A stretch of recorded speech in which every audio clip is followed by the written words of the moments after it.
Queridos irmãos, queridas irmãs, a palavra de Deus neste quinto domingo da Quaresma nos convida a contemplar Jesus Cristo como ressurreição e vida. Nos convida a renovar nossa fé e nossa esperança no Cristo vencedor da morte. O povo de Deus, exilado na Babilônia, havia, de certa forma, perdido Deus. Perdeu o rumo de sua vida, o sentido da sua história.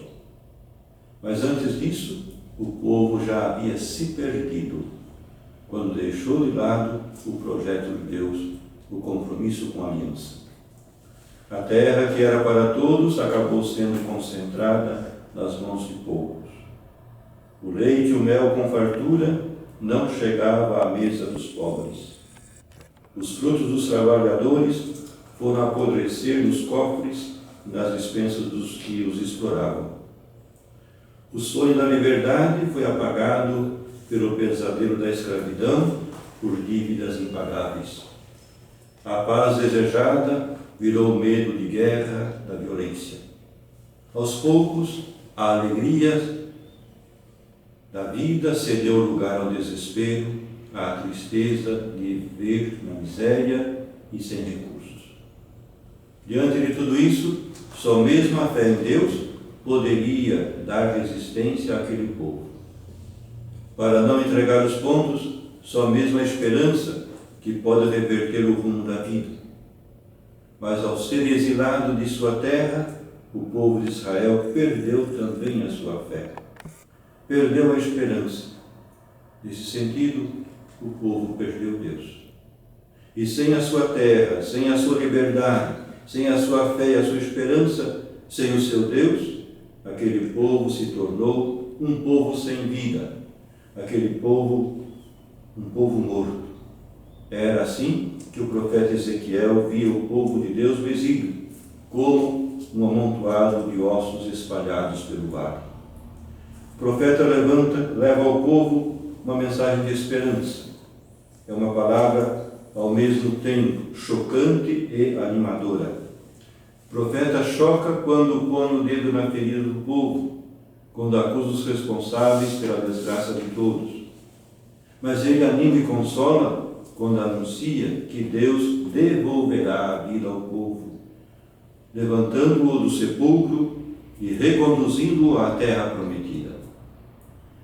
É esta a palavra que ouvimos na primeira leitura de hoje.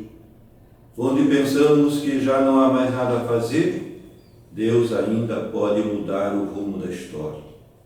Quando pensamos que tudo está perdido, Deus ainda pode salvar o nosso destino.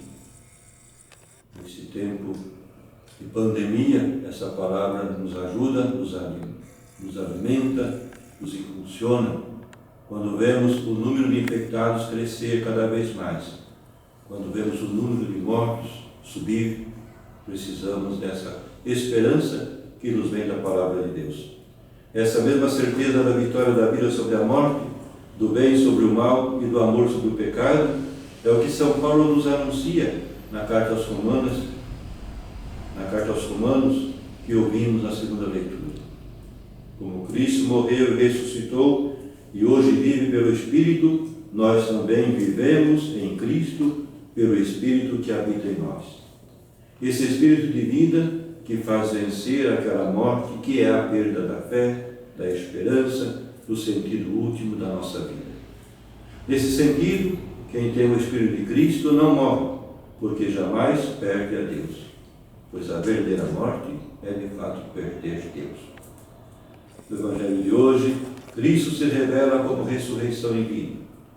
Como nos domingos anteriores, sob o sinal da água e da luz, também hoje Jesus se autodefine. Eu sou a ressurreição e a vida. Assim, Jesus proclama a sua divindade e revela também a sua humanidade, quando se comove e chora por causa da morte de um amigo querido, como anota o evangelista São João. Rezamos esta liturgia. Verdadeiro homem, Jesus chorou ao amigo Lázaro. Deus vivo e eterno, ele o ressuscitou, tirando-o do túmulo. A fé na divindade de Jesus, o Filho de Deus, a vida e a ressurreição para todo o que crê nele e o segue, é o objetivo final do milagre e sinal que hoje meditamos no Evangelho. A ressurreição de Lázaro é um dos sinais reveladores da filiação divina de Jesus, de seu poder messiânico, de sua missão salvadora, que suscita cada vez mais a admiração, a fé, o testemunho daqueles que se sentem beneficiados por sua ação libertadora. Ao se inclinar para o sepulcro de Lázaro e chamá-lo para fora, Jesus anuncia nesse gesto a sua própria paixão, aceitando morrer por nós, e a sua ressurreição, saindo vitorioso do sepulcro. Assim, em Cristo, o que era fracasso foi revertido em vitória. A morte daquele grão de trigo fecundou a vida. Já não podemos dizer, acabou, não tem mais jeito. Quem crê em Cristo vence a morte. A morte física deixa de ser o fim de tudo para nós. E a outra morte, que significa a perda de Deus, deixa de ser uma fatalidade, consequência de nosso pecado, porque o próprio Deus vem ao nosso encontro para nos salvar dela. A vitória sobre a morte representa o mais profundo desejo da pessoa humana, porque por nenhum motivo a pessoa humana pode querer que sua existência nesse mundo tenha como destino definitivo o nada.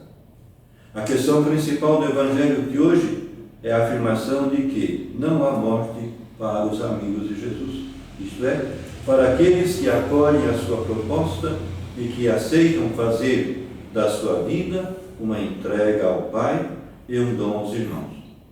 Os amigos de Jesus experimentam sim a morte física, mas essa morte não é destruição e aniquilação, é apenas a passagem para a vida definitiva. No dia do nosso batismo, escolhemos essa vida plena e definitiva que Jesus oferece aos seus e que lhes garante a eternidade. A nossa vida tem sido coerente com essa opção? A nossa existência tem sido uma existência egoísta e fechada que termina na morte? Ou tem sido uma existência de amor, de partilha, de dom da vida, que aponta para a realização plena do homem e para a vida eterna? Diante da certeza que a fé nos dá, somos convidados a viver a vida sem medo. Que o Senhor nos ajude a vivermos os apelos dessa liturgia, hoje e sempre. Amém.